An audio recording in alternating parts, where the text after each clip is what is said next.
Well, here we are again. A little cold this morning.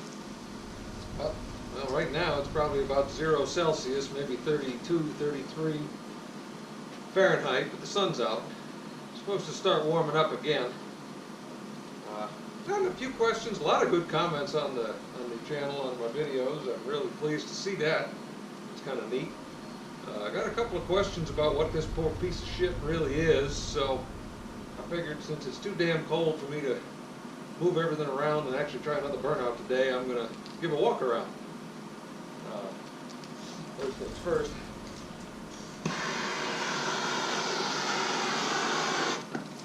That's better. Okay. So,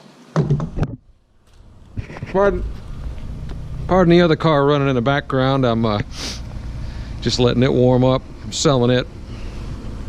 But so this car is, it's a 1980 Pontiac Firebird. There's the Esprit model, which back then was a V6. I don't even know what the V6 actually was originally. When I bought it, it had been converted to a small block Chevy.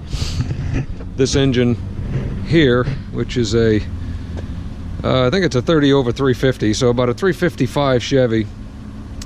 It had a crap dual plane manifold and a quadrajet on it. I threw all that stuff out. It's got a Holley strip dominator single plane and 650 CFM Holley 4150 on it right now. That's how I used to race it. You can see my cool box, which a lot of this stuff I did just because it was interesting and made no sense because the car makes no horsepower. I think I've never had it on a dyno, but I did the numbers, and if this thing makes 240 horsepower at the crank, it's lucky. When it was racing, the best it ever did was a 1375 at I think 97, and that was, God, 20 years ago. But it's been completely lightened up. Obviously there's no fenders, no heater, nothing like that. I kept the power brakes only because the car, it still does make vacuum. I did get rid of the power steering. I actually found a correct non-power steering box for this thing in the junkyard once, so I got rid of the power steering properly. Run an electric water pump just because I can.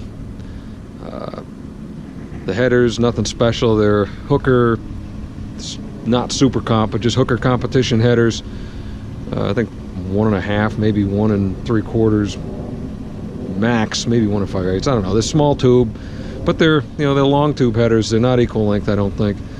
And they go into a 3-inch collector, which I then run 3-inch straight pipe to 3-inch 2-chamber Flowmaster mufflers right before the axle. Eventually, looking at some of the rules for the Burnout cars, I'm going to have to run that all the way out the back, but for right now I'm not terribly worried about it. It's a fiberglass hood, probably the only one of its kind in existence.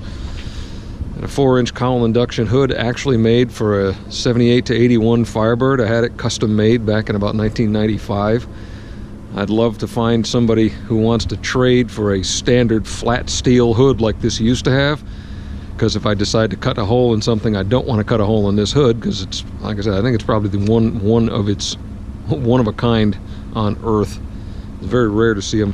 Camaros, you find them all over the place, but to actually find one with that proper peak in it for the Pontiac is different. There's, again, no front bumpers or anything like that. That would be extra weight. I took all of that off. I run Coney shocks all the way around. I haven't quite decided what I'm going to do with them yet. They're still good, but they're ancient. I don't know if you can see it, but there's a line lock tucked in there behind the booster.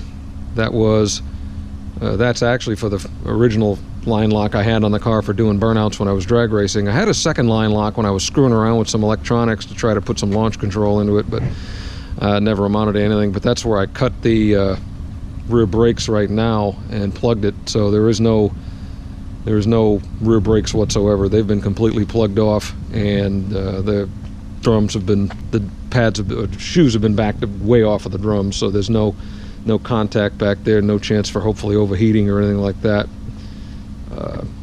XL distributor, nothing special, it's damn near 30 years old, still works.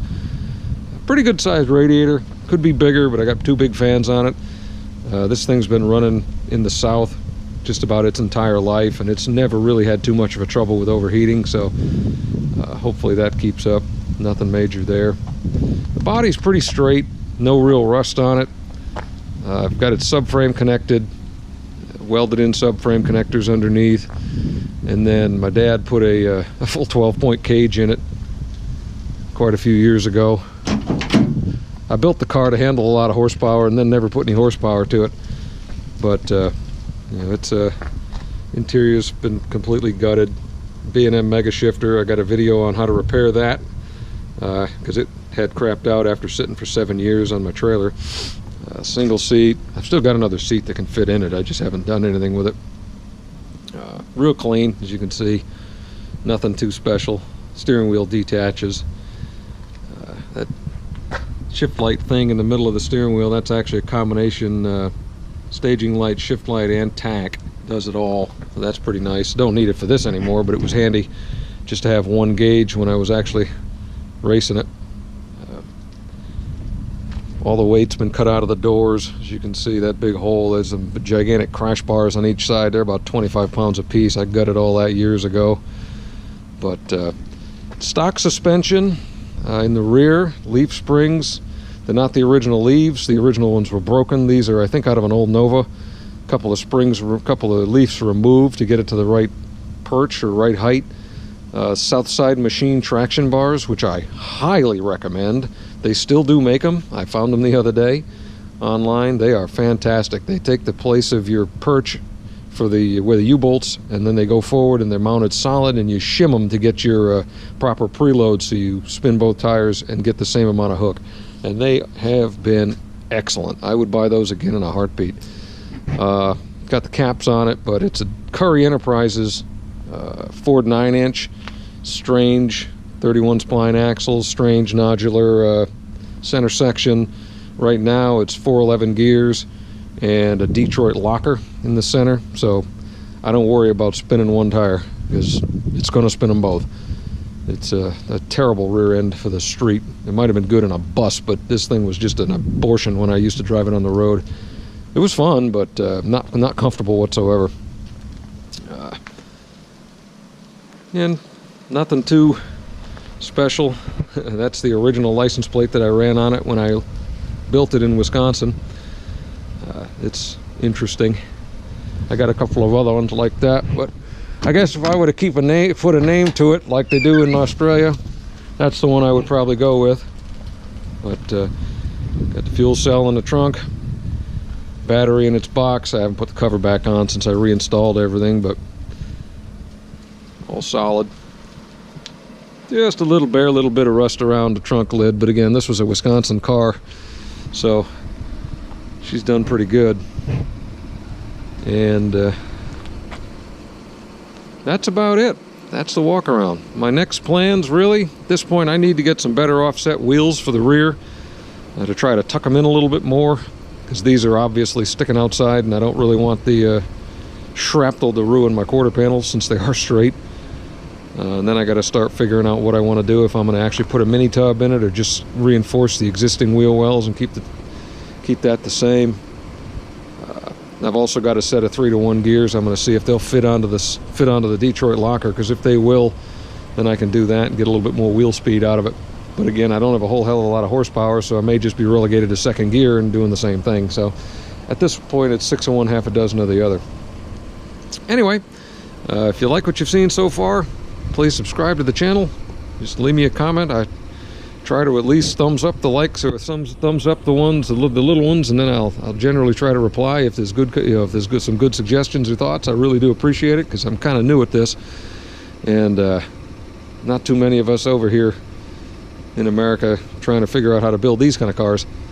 But that's what I'm intending to do. So hope you all have a happy new year, and I'll talk to you later. Thanks.